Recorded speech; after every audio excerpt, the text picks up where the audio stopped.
ಸ್ನೇಹಿತರೆ ನಮಸ್ಕಾರ. ನಾವು ಪ್ರತಿ ಸಲ ಒಂದಲ್ಲೊಂದು ಕ್ಷೇತ್ರಗಳಿಗೆ ಹೋಗ್ತಾ ಇರ್ತೀವಿ, ಹಾಗೆ ಆ ಕ್ಷೇತ್ರದ ಬಗ್ಗೆ ತಿಳ್ಕೊಳ್ತಾ ಇರ್ತೀವಿ. ಅದೇ ರೀತಿ ಇವತ್ತು ಸಹ ನಿಮ್ಮನ್ನು ಒಂದು ತುಂಬಾ ಕಾರಣಿಕವಾದಂಥ ಕ್ಷೇತ್ರ ಕರ್ಕೊಂಡ್ಬಂದಿದ್ದೀನಿ. ನಮ್ಮ ಮಂಗಳೂರಿನಲ್ಲೇ ಬರುವಂತಹ ಒಂದು ಕ್ಷೇತ್ರ ಇದು. ಇಲ್ಲಿ ದುರ್ಗಾಪರಮೇಶ್ವರಿ ದೇವಿಯ ನೆಲೆಯಾಗಿರುವಂತಹ ಕ್ಷೇತ್ರ ಇದು.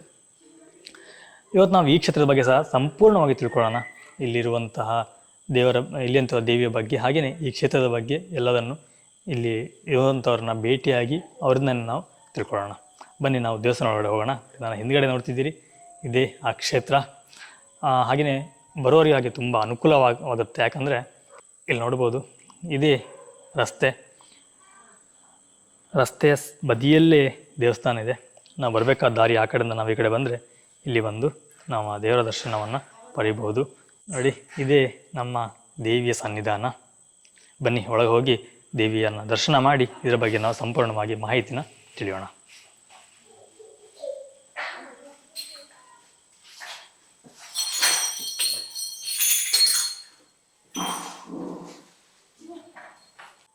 ಹಾಗೆಯೇ ಇಲ್ಲಿ ದೈವ ಸಹ ಇದೆ. ಇಲ್ಲಿರುವಂಥದ್ದು ಅಣ್ಣಪ್ಪ ಪಂಜುರ್ಲಿ ದೈವ.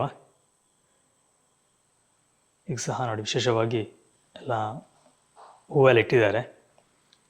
ಹಾಗೆಯೇ ಇನ್ನೂ ಕೂಡ ನಮ್ಮ ಹಿಂದ್ಗಡೆ ಇನ್ನು 2 ದೈವಗಳಿದ್ದಾವೆ.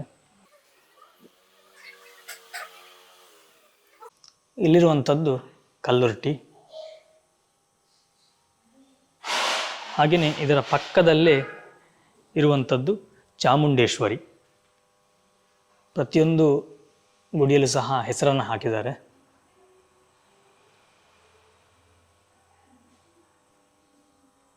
ಇಲ್ಲಿರುವಂಥದ್ದು ಗುಳಿಗ. ಇದು ದೇವಸ್ಥಾನದ ಹೊರಗಡೆ ಇದೆ, ಅಂದರೆ ಹೊರಗಡೆ ಅಂಗಣದಲ್ಲಿ ಇದೆ ಇದು. ಹಾಗೆಯೇ ಈ ಕಡೆ ಇರುವಂಥದ್ದು ನಾಗದೇವರು.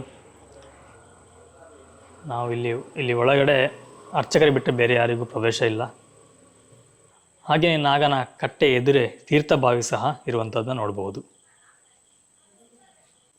ಮೇಡಮ್ ನಮಸ್ತೆ. ನಮಸ್ತೆ. ನಿಮ್ಮ ಊರು? ಇದೇ ಊರು, ನೀವು ಹತ್ತಿರದವರು. ಓಕೆ. ಈ ದೇವಸ್ಥಾನಕ್ಕೆ ಯಾವತ್ತು ಬರ್ತಾ ಇರ್ತೀರಾ? ಓಕೆ. ಇಲ್ಲಿಯ ವಿಶೇಷತೆ ಅಂತ ಏನು ನಿಮಗೆ ಅನಿಸ್ತು? ಎಲ್ಲ ಪ್ರಾರ್ಥನೆ ಮಾಡಿ ಇದೆಲ್ಲ ಒಳ್ಳೆ ರೀತಿಯಲ್ಲಿ ನೆರವೇರ್ತಾ ಇದ್ದೆ. ಓಕೆ. ಹಾಗೆ ಬೇರೆ ಏನಾದ್ರು ವಿಶೇಷತೆ ಅಂತ ಏನಾದ್ರು ಇದೆಯಾ?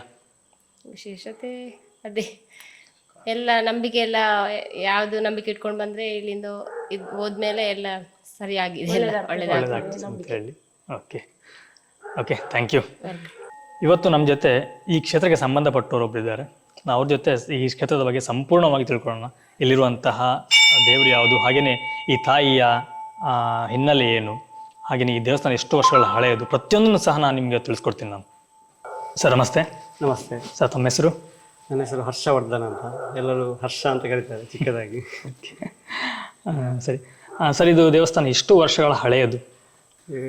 ಇದು ಸರಿಸುಮಾರು 1980ರ ದಶಕದಲ್ಲಿ ಇಲ್ಲಿ ಗಣೇಶ್ ಧರ್ಮದರ್ಶಿ ಅಂತ ಒಬ್ಬರು ಅದೊಂದು ದೇವರ ಒಂದು ಆಶೀರ್ವಾದದಿಂದ ಇಲ್ಲೊಂದು ಗುಡಿಯನ್ನು ಕಟ್ಟಿಕೊಂಡು ಬಂದ ಭಕ್ತರಿಗೆ ದರ್ಶನ ಸೇವೆ ಮೂಲಕ ಅವರ ಕಷ್ಟ ಪರಿಹಾರಗಳನ್ನು ಮಾಡಿಕೊಡ್ತಾ ಇದ್ದರು. ಈ ದೇವಸ್ಥಾನದ ಅದೇ 1980ರ ದಶಕದಲ್ಲಿ ಸ್ಥಾಪನೆ ಮಾಡಿದರು ಅವರು. ಅದರ ನಂತರ ಇದೇ ರೀತಿಯಾಗಿ ನಡೀತಾ ಇತ್ತು. ಅದರ ಜೊತೆಗೆ ಪರಿವಾರ ದೈವಗಳಾದ ಅಣ್ಣಪ್ಪ ಪಂಜುರ್ಲಿ, ಜೊತೆಗೆ ಕಲ್ಲುಟ್ಟಿ, ಚಾಮುಂಡಿ ಗುಳಿಗ, ಹೀಗೆ ಇವರಿಗೂ ಇದನ್ನು ಕೂಡ ಸ್ಥಾಪನೆ ಮಾಡಿಕೊಂಡು ಅವರಿಗೂ ಬೇಕಾದ ಸೇವೆಗಳನ್ನು ನಡೆಸಿಕೊಂಡು ಬರ್ತಾ ಇದ್ದರು. ಹಾಗೆ ದೇವಸ್ಥಾನದಲ್ಲಿ ವಿಶೇಷವಾಗಿ ದೇವರಿಗೆ ಬೇರೆ ಬೇರೆ ರೀತಿಯ ಸೇವೆಗಳು ನಡೀತಾ ಇರ್ತವೆ. ಅಲಂಕಾರ ಪೂಜೆ, ದುರ್ಗಾ ನಮಸ್ಕಾರ ಪೂಜೆ, ಹೂವಿನ ಪೂಜೆ, ಜೊತೆಗೆ ಕುಂಕುಮಾರ್ಚನೆ ಮತ್ತು ವಿಶೇಷ ಪೂಜೆಗಳು ಕೂಡ ನಡೀತಾ ಇದ್ದವು. ಸಂಕ್ರಮಣ ಸೇವೆ ಒಂದು ವಿಶೇಷವಾಗಿ ನಡೀತಾ ಇತ್ತು. ಅನ್ನ ಸಂತರ್ಪಣೆ ಎಲ್ಲ ನಡೀತಾ ಇದೆ. ದಸರಾ ಸಂದರ್ಭದಲ್ಲಿ 2 ಹೊತ್ತು ಅನ್ನ ಸಂತರ್ಪಣೆ ವಿಶೇಷವಾಗಿ, ಜೊತೆಗೆ ಪ್ರತಿಶೋತ್ಸವ, ನಾಗರ ಪಂಚಮಿ, ಹೀಗೆ ವರಮಹಾಲಕ್ಷ್ಮಿ ಪೂಜೆ ಸಾಮೂಹಿಕವಾಗಿ ತುಂಬ ಜನ ಸೇರ್ತಾರೆ. ಹಾಗೆ ಬಂದ ಭಕ್ತರ ಕಷ್ಟಗಳೆಲ್ಲ ಪರಿಹಾರ ಮಾಡ್ತಾ ಇದ್ದರು. ಆಮೇಲೆ ಸರಿ, ಅವರಿಗೊಂದು ಆಸೆ ಇತ್ತು, ಇಲ್ಲಿ ಒಂದು ದೇವಸ್ಥಾನ ಕಟ್ಟಬೇಕು ಅಂತ. ಯಾರಿಗೆ? ಗಣೇಶ ಧರ್ಮದರ್ಶಿ. ಹಾಗೆ ಅವರು ಇಲ್ಲೊಂದು ಇಲ್ಲೊಬ್ಬರು ಉದ್ಯಮ ಒಬ್ಬರು ಇದ್ದರು, ನವೀನ್ ಕುಮಾರ್ ಕೊಡಿಯಲ್ಬೈಲ್ ಅಂತ. ಅವರು ಅಧ್ಯಕ್ಷರನ್ನಾಗಿ ಮಾಡಿಕೊಂಡಿದ್ದ ಸಂದರ್ಭದಲ್ಲಿ ಅವರ ಮುಖಾಂತರವಾಗಿ ಒಂದು ದೇವಸ್ಥಾನ ಮಾಡಬೇಕು ಅಂತ ಅವರು ತುಂಬ ಆಸೆ ಇತ್ತು ಅವರಿಗೆ. ಸೊ ಅದರ ಪ್ರಕಾರವಾಗಿ ಷಡಾಧಾರ ಮುಖಾಂತರವಾಗಿ ಒಂದು ಶಿಲಾನ್ಯಾಸ ಕೂಡ ಆಯಿತು. ಆಮೇಲೆ ದೇವಸ್ಥಾನದ ಪಂಚಾಂಗ ಹೇಳ್ತಾ ಇತ್ತು ನಿಧಾನವಾಗಿ. ಅಂದರೆ ದೇವಸ್ಥಾನ ಸ್ವಲ್ಪ ಒಳಗಿರುವುದರಿಂದ ಹೆಚ್ಚಿನ ಭಕ್ತರಿಗೆ ಗೊತ್ತಿಲ್ಲ. ಹಾಗೆ ಈ ದುಡ್ಡಿನ ಸಮಸ್ಯೆಯಾಗಿ ಸ್ವಲ್ಪ ನಿಧಾನವಾಗಿ ಆಗ್ತಾ ಇತ್ತು ದೇವಸ್ಥಾನ. 2008ರಲ್ಲಿ ಆಕಸ್ಮಿಕವಾಗಿ ಅವರದು ದೈವಾಧೀನರಾದರು ಗಣೇಶ ಧರ್ಮದರ್ಶಿಗಳು. ಆಗ ಸಂಪೂರ್ಣ ಜವಾಬ್ದಾರಿಯನ್ನು ನವೀನ್ ಕುಮಾರ್ ಕುಡೇಲ್ ಬವರು ವಹಿಸಿಕೊಂಡ್ರು. ಹಾಗೆ ಅವರ ಅಧ್ಯಕ್ಷತೆಯಲ್ಲಿ ಮತ್ತೆ ಹಾಗೆ ನಡೀತಾ ಇತ್ತು. ಮತ್ತು ಒಂದು 2011ರಲ್ಲಿ ದೇವರಿಗೆ ಬ್ರಹ್ಮಕಲಶ ನಡೆಯಿತು, ವಿಜೃಂಭಣೆಯಿಂದ ನಡೀತು. ಅದೊಂದು ವಿಶೇಷವೇ ಅದೊಂದು ಆ ಸಂದರ್ಭದಲ್ಲಿ. ಹಾಗೇನೆ ಇಲ್ಲಿ ನೆಲೆ ಆಗಿರುವಂಥದ್ದು ದುರ್ಗಾ ಪರಮೇಶ್ವರ ತಾಯಿ. ಹೌದು, ಜೊತೆಗೆ ಆ ದುರ್ಗಾ ಪರಮೇಶ್ವರ ತಾಯಿಗೆ ವಿಶೇಷವಾದ ಸೇವೆ ಯಾವುದಾದ್ರು ಇದೆಯಾ? ದುರ್ಗಾ ಪರಮೇಶ್ವರ ದೇವರಿಗೆ ವಿಶೇಷವಾಗಿ ಇಲ್ಲಿ ಅಲಂಕಾರ ಪೂಜೆ ಮತ್ತು ದಸರಾ ಸಂದರ್ಭಗಳಲ್ಲಿ ದಸರಾ ಸೇವೆ ಅಂತ ಇದೆ, ಅದೊಂದು ವಿಶೇಷ. ಉಳಿದ ಸಂದರ್ಭಗಳಲ್ಲಿ ಸಂಕ್ರಮಣ ಸೇವೆ ಇದೆ. ಜೊತೆಗೆ ಪ್ರತಿ ಶುಕ್ರವಾರ ಸಾಯಂಕಾಲ ಇಲ್ಲಿ ಭಜನಾ ಸೇವೆ ಕೂಡ ನಡೀತಾ ಇದೆ. ಹಾಗಾದರೆ ಈಗ ಸಂಕ್ರಮಣ ಅಂದು ಪೂಜೆ ವಿಶೇಷವಾಗಿರುತ್ತೆ ಇಲ್ಲಿ. ಈಗ ಭಕ್ತಾದಿಗಳು ಬರಬೇಕಾದ್ರೆ ಯಾವ ಸಮಯದಲ್ಲಿ ಬರಬೇಕು? ಭಕ್ತಾದಿಗಳು ಈಗ ಅಂದರೆ ದೇವರಿಗೆ ಇಲ್ಲಿ ನಿತ್ಯ 8 ಗಂಟೆ ಹೊತ್ತಿಗೆ ಪೂಜೆ ನಡೀತಾ ಇದೆ. ಆ ಸಂದರ್ಭದಲ್ಲಿ ದೇವಸ್ಥಾನ ಬಂದು ದೇವರ ದರ್ಶನ ಮಾಡಿಕೊಂಡು ಪ್ರಸಾದ ಸ್ವೀಕಾರ ಮಾಡಬಹುದು. ಶುಕ್ರವಾರ 2 ಹೊತ್ತು ಪೂಜೆ ಇದೆ, ಸಾಯಂಕಾಲ 8 ಗಂಟೆಗೆ, ಬೆಳಿಗ್ಗೆ 8 ಗಂಟೆಗೆ, ಸಾಯಂಕಾಲ 8 ಗಂಟೆ. ಉಳಿದ ದಿನದಲ್ಲಿ ಒಂದು ಹೊತ್ತು, ಉಳಿದ ದಿನದಲ್ಲಿ 1 ಹೊತ್ತು. ಸಂಕ್ರಮಣ ದಿವಸ 3 ಹೊತ್ತು ಪೂಜೆ ಇದೆ, ಮಧ್ಯಾಹ್ನ ಕೂಡ ಇದೆ. ಹಾಗೆ ಓಕೆ. ಹಾಗೇನೆ ಈಗ ನಾವು ದೇವಸ್ಥಾನಕ್ಕೆ ಹೋದ್ರೆ ಹರಕೆ ಹೇಳೋದು ಒಂದು ಪದ್ಧತಿ ಇದೆ. ಖಂಡಿತ. ಹಾಗಾಗಿ ಇಲ್ಲಿಯ ಹರಕೆ ಏನಾದ್ರು ವಿಶೇಷತೆ ಇಲ್ಲಿ ಹರಕೆ ಮೊದಲು ಇಲ್ಲಿ ಗಣೇಶ ಧರ್ಮದರ್ಶಿಗಳಿಗೆ ಇರುವಾಗ ಅವರು ದರ್ಶನ ಮುಖಾಂತರ ಬಂದ ಜನರ ಕಷ್ಟಗಳನ್ನೆಲ್ಲ ಪರಿಹಾರ ಮಾಡ್ತಿದ್ರು. ಅದನಂತರ ದೇವಸ್ಥಾನದ ಆದ ನಂತರ ನಾವು ದೇವರಿಗೆ ಅರ್ಚಕ ಮುಖೇನವಾಗಿ ಕೈ ಮುಗಿಯುವುದು. ಮತ್ತು ಆ ದೇವರು ಖಂಡಿತ ಇಲ್ಲಿ ಅವರಿಗೆ ಅವರ ಕಷ್ಟ ಪರಿಹಾರ ಮಾಡಿಕೊಟ್ಟಿದ್ದಾರೆ. ತುಂಬ ನಿದರ್ಶನಗಳಿದೆ ಇಲ್ಲಿ, ತುಂಬ ನಿದರ್ಶನಗಳಿದೆ. ಅದನ್ನು ನಾವು ಹೇಳಲಿಕ್ಕೆ ಸರಿ ಆಗೋದಿಲ್ಲ, ಯಾಕೆಂತ ಹೇಳಿದರೆ ನಾವು ಇಲ್ಲಿ ಹೊರಗೆ ನೋಡಿ ಅದು ಇವರಿಗೆ ಬೇಕಾಗಿ ಹೇಳ್ತಾರೆ ಅನ್ನೋದಾಗಿ ಅನಿಸ್ಬೋದು. ಅದರಲ್ಲಿ ಒಂದು ಹೇಳ್ಬೋದಾ? ತುಂಬ ಜನರಿಗೆ ಮಕ್ಕಳಾಗಲಿಲ್ಲ, ಅದಾಗಿದೆ. ಎಷ್ಟೋ ಜನರಿಗೆ ಮದುವೆ ಆಗಲಿಲ್ಲ, ಇಲ್ಲಿ ಬಂದು ಪ್ರಾರ್ಥನೆ ಮಾಡಿದರೆ ಆಗಿದೆ. ಅದು ಇಂಥದ್ದೆಲ್ಲ ಸುಮಾರು ಸಮಸ್ಯೆಗಳಿದೆ. ಮನೆ ಕಟ್ಟಲಿಕ್ಕೆ ಹೊರಡ್ತಾರೆ, ಏನೋ ಕಷ್ಟಗಳು. ಇಲ್ಲಿ ಬಂದು ಪ್ರಾರ್ಥನೆ ಮಾಡಿದ ನಂತರ ಕೂಡಲೇ ದೇವರು ಅದಕ್ಕೆ ದಾರಿ ತೋರಿಸಿದ್ದಾರೆ. ಇಂಥದ್ದು ಸುಮಾರು ನಿದರ್ಶನಗಳಿದೆ. ಅನಾರೋಗ್ಯ ಇದ್ದವರು ಕೂಡ ಇಲ್ಲಿ ಎದ್ದುಕೊಂಡು ಹಾಗೆ ಹೊರಳಿಕೊಂಡು ಬಂದವರು, ಅಂದರೆ ನಡಲಿಕ್ಕೆ ಆಗ್ತಾ ಇರಲಿಲ್ಲ ಕೆಲವು ಜನ, ನಾವು ನೋಡಿದೆವು, ಇದು ಕಣ್ಣಲ್ಲಿ ನೋಡಿದವರು. ಹಾಗೇನೆ ದೇವಿಗೆ ಒಂದು ಹೂವಿನ ಅಲಂಕಾರ ಅಥವಾ ಅಲಂಕಾರ ಅನ್ನೋದೊಂದು ವಿಶೇಷ. ಹೌದೌದು. ಇಲ್ಲಿ ಆ ರೀತಿ ಅಲಂಕಾರ ಯಾವಾಗ ನೋಡ್ಬೋದು ನಾವು? ಇಲ್ಲಿ ಅಲಂಕಾರ ಶುಕ್ರವಾರ ನೋಡ್ಲಿಕ್ಕೆ ಸಿಗ್ತದೆ. ಮತ್ತೆ ಸಂಕ್ರಮಣ ಸಂದರ್ಭದಲ್ಲಿ ಯಾವಾಗಲೂ ನೋಡ್ಬೋದು, ಅದು ಇಡೀ ದಿವಸ ಇರ್ತದೆ. ಮತ್ತೆ ವಿಶೇಷ ಸಂದರ್ಭಗಳೆಂದರೆ ನವರಾತ್ರಿ ಉತ್ಸವ, ಆ ದಿವಸದಲ್ಲಿ 9-10 ದಿವಸ ಕೂಡ ಅಲಂಕಾರ, ಸರ್ವಾಲಂಕಾರ ಭೂಷಿತವಾಗಿ ಕಾಣ್ತಾ ಇದೆ. ಕಾರ್ತಿಕ ಮಾಸದಲ್ಲಿ 2ನೇ ವಾರದಲ್ಲಿದೆ, ಅಲ್ಲಿ ಇದು ದೀಪೋತ್ಸವ ಇದೆ. ಉತ್ತಮ ನೋಡಲಿಕ್ಕೆ ಎಲ್ಲ ಭಕ್ತರಿಗೆ ನೋಡಿ ಕಣ್ತುಂಬ ನೋಡಿ ಸಂತೋಷ ಪಡುವ ದಿನ ಅದು.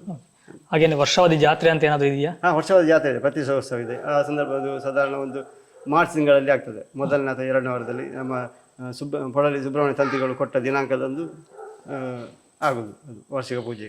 ಓಕೆ. ಹಾಗೇನೆ ಆ ದಿವಸಗಳಲ್ಲಿ ಚಂಡಿಕಾಯಾಗ, ದೊಡ್ಡ ಒಂದು ವಿಶೇಷವಾಗಿ ಸಾಮೂಹಿಕ ಚಂಡಿಕಾಯಾಗ ಅದೊಂದು ಇದೆ ಇಲ್ಲಿ ವಿಶೇಷ ಪೂಜೆ. ಓಕೆ. ಹಾಗೇನೆ ಇಲ್ಲಿಗೆ ಬರುವಂಥ ಭಕ್ತಾದಿಗಳಿಗೆ ಬರುವ ಒಂದು ದಾರಿಯನ್ನು ಹೇಳಿ. ಹಾಗೆ ಇಲ್ಲಿ ಮಂಗಳೂರಿಂದ ಮೂಡಬಿದ್ರೆ ಹೋಗುವ ರಸ್ತೆಯಲ್ಲಿ ಅಂದರೆ ಕುಡುಪು ದೇವಸ್ಥಾನ ದಾಟಿದ ಕೂಡಲೇ ಒಂದು ಮಂಗಳೂರಿಂದ 11 ಕಿಲೋಮೀಟರ್ ಆಗ್ತದೆ ಇಲ್ಲಿ ದೇವಸ್ಥಾನಕ್ಕೆ. ಹೆಚ್ಚಿನವರಿಗೆ ದೇವಸ್ಥಾನ ಇಲ್ಲಿ ಇದೆ ಅನ್ನೋದು ಅಷ್ಟೊಂದು ಗೊತ್ತಿಲ್ಲ, ಯಾಕೆಂದರೆ ಸ್ವಲ್ಪ ದೇವಸ್ಥಾನ ಒಳಗೆ 1/2 ಕಿಲೋಮೀಟರ್ ಇದೆ. ಆದರೆ ಒಮ್ಮೆ ಬಂದು ಎಲ್ಲ ದೇವಸ್ಥಾನ ನೋಡಿದರೆ ಖಂಡಿತ ಎಲ್ಲರಿಗೂ ಗೊತ್ತಾಗ್ತದೆ ಇಂಥ ಒಂದು ದೇವಸ್ಥಾನ ಇಲ್ಲಿಯೂ ಇದೆ ಅಂತ. ಯಾಕೆಂದರೆ ಮಂಗಳದೇವಿ ದೇವಸ್ಥಾನ ಇದೆ, ಆಮೇಲೆ ಪೊಳಲ್ ದೇವಸ್ಥಾನ ಇದೆ, ಅದರ ಮಧ್ಯೆ ದೇವಿ ದೇವಸ್ಥಾನ ಇರೋದು ಇಲ್ಲಿ. ಅದಕ್ಕಾಗಿ ಹುಡ್ಕೊಂಡು ಬಂದಿದ್ದೀವಿ ನಾವು, ಅದಕ್ಕಾಗಿ ಹುಡ್ಕೊಂಡು ಬಂದಿದ್ದೀವಿ ಇಲ್ಲಿಗೆ.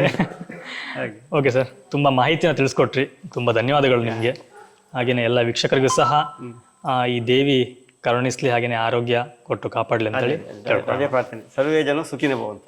ಥ್ಯಾಂಕ್ ಯು, ಧನ್ಯವಾದಗಳು. ಸ್ನೇಹಿತರೆ, ನಾನು ಇಲ್ಲಿಗೆ ಕ್ಷೇತ್ರಕ್ಕೆ ಬಂದೆ, ಆದರೆ ಒಂದು ನನ್ನ ಅದೃಷ್ಟ ಅಂದ್ಕೊಳ್ತೀನಿ ನಾನು. ಇಲ್ಲಿ ಒಬ್ಬರು ನಮ್ಮ ತುಳುನಾಡಿನ ತುಂಬ ಒಂದು ಪ್ರಖ್ಯಾತಿ ಪಡೆದಿರುವಂಥ ಒಬ್ಬ ಕಲಾವಿದರಿದ್ದಾರೆ. ಹಲವಾರು ಸಿನಿಮಾಗಳಲ್ಲಿ, ನಾಟಕಗಳಲ್ಲಿ ಅಭಿನಯಿಸಿರುವಂಥವ್ರು. ಹಾಗೆಯೇ ಚಿಕ್ಕಂದಿನ ನಾನು ನೋಡಿರುವಂಥವ್ರು ಕೂಡ ಹೌದು. ತುಂಬ ಸಲ ಸಹ ಮಾತಾಡಿದ್ದೀನಿ, ಬಟ್ ನಾವೊಂದು ಈ ರೀತಿಯಾಗಿ ಒಂದು ವಿಡಿಯೋ ಮುಖಾಂತರ ಕಾಣಿಸ್ಕೊಳ್ಳೋದು ಇದೆ ಫಸ್ಟ್ ಟೈಮ್. ನನಗೆ ತುಂಬ ಹೆಮ್ಮೆ ಇದೆ. ಅವ್ರ ಹತ್ರ ಸ್ವಲ್ಪ ಮಾತಾಡ್ಬಿಟ್ಟು ಈ ಕ್ಷೇತ್ರದ ಬಗ್ಗೆ ಅವ್ರ ಬಾಯಿಂದ ಸ್ವಲ್ಪ ನಾವು ಕೇಳುವ. ಸರ್ ನಮಸ್ತೆ. ನಮಸ್ತೆ. ಇವರು ತುಂಬ ಪ್ರಖ್ಯಾತಿ ಪಡೆದಿರುವಂಥ ಭೋಜರಾಜ್ ಸರ್ ಓಮಂಜೂರವರು. ಸರ್, ನೀವು ಯಾವತ್ತು ಬರ್ತಾ ಇರ್ತೀರಾ ಈ ಕ್ಷೇತ್ರಕ್ಕೆ? ನಾನು ಇದು ತುಂಬ ಪವಿತ್ರವಾದಂಥ ದುರ್ಗಾಪರಮೇಶ್ವರಿ ದೇವಸ್ಥಾನ ನಮ್ಮ ಊರಿನ ಹತ್ತಿರನೇ ಇದೆ. ದುರ್ಗಪರಮೇಶ್ವರಿ ದೇವಸ್ಥಾನ. ಇದಕ್ಕೆ ಯಾವಾಗಲೂ ವರ್ಷಕ್ಕೊಂದ್ಸರಿ ಅಪರೂಪಕ್ಕೆ ಬರ್ತೀನಿ ನಾನು. ತುಂಬ ಒಂಥರ ಒಳ್ಳೆಯ ಸಾನ್ನಿಧ್ಯ, ಭಕ್ತಾಭಿಮಾನಿಗಳೆಲ್ಲರೂ ಬರ್ತಾರೆ. ದುರ್ಗೆಯ ತುಂಬ ಪವರ್ಫುಲ್ ಜಾಗ, ಖುಷಿ ಆಗುತ್ತೆ. ಇಲ್ಲಿ ವಿಶೇಷ ಅಂತ ಏನಾದರೂ ಸರ್? ವಿಶೇಷ ವರ್ಷಕ್ಕೊಂದ್ಸರಿ ಜಾತ್ರೆ ಆಗುತ್ತೆ. ಓಕೆ. ಜಾತ್ರೆ ನವರಾತ್ರಿ ಉತ್ಸವ. ನವರಾತ್ರಿ ಉತ್ಸವದಲ್ಲಿ 9 ದಿವಸ ವಿಶೇಷವಾದಂಥ ಕಾರ್ಯಕ್ರಮಗಳು, ಹಾಗೆ ವಿಶೇಷವಾದಂಥ ಪೂಜೆ, ಅಲಂಕಾರ ಸೇವೆ ಎಲ್ಲ ನಡೆಯುತ್ತೆ. ನಾವು ವರ್ಷಕ್ಕೊಂದ್ಸರಿ ಬರ್ತೀವಿ. ಇವರು ಶ್ರೀಮತಿರಲ್ವಾ? ಮೇಡಮ್ ನಮಸ್ತೆ. ಮೊದಲ ಸಲ ನಿಮ್ಮನ್ನು ನೋಡ್ತಿದ್ದೀನಿ ನಾನು. ಹೇಳಿ ಮೇಡಮ್, ಇಲ್ಲಿಯ ಒಂದು ಕ್ಷೇತ್ರದ ಬಗ್ಗೆ. ಇಲ್ಲ, ಇಲ್ಲಿಗೆ ನಾವು 1 ವರ್ಷಕ್ಕೊಮ್ಮೆ ಬರ್ತೀವಿ. ದುರ್ಗಾಪರಮೇಶ್ವರಿ ದೇವಸ್ಥಾನ ನವರಾತ್ರಿ ಉತ್ಸವಕ್ಕೆ ಬರಬೇಕಂದಿದ್ದ ಟೈಮಲ್ಲಿ ಇವರಿಗೆ ಟೈಮ್ ಇರಲಿಲ್ಲ, ಹಾಗೆ ಬರಲಿಲ್ಲ. ಈಗ ಬಂದಿದ್ವಿ, ಒಳ್ಳೆ ಪವರ್ ಇದೆ. ತುಂಬ ಧನ್ಯವಾದಗಳು. ಎಲ್ಲಿ ಹೊರಟಿದೆ ಅಂತ ಅಂದ್ಕೊಳ್ತೀನಿ ನಾನು. ಪರವಾಗಿಲ್ಲ, ಆದರೂ ಸಹ ಒಂದು ಸಮಯ ಕೊಟ್ಟು ಒಂದು ವಿಡಿಯೋ ಕೊಟ್ಟು ತುಂಬ ಧನ್ಯವಾದಗಳು. Thank you sir. ಧನ್ಯವಾದಗಳು. ನಮಸ್ತೆ. ನಮಸ್ತೆ.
ಸ್ನೇಹಿತರೆ, ನಾವು ಇವತ್ತಿನ ಈ ಕ್ಷೇತ್ರ ದರ್ಶನವನ್ನು ನೀವು ನೋಡಿದ್ರಿ.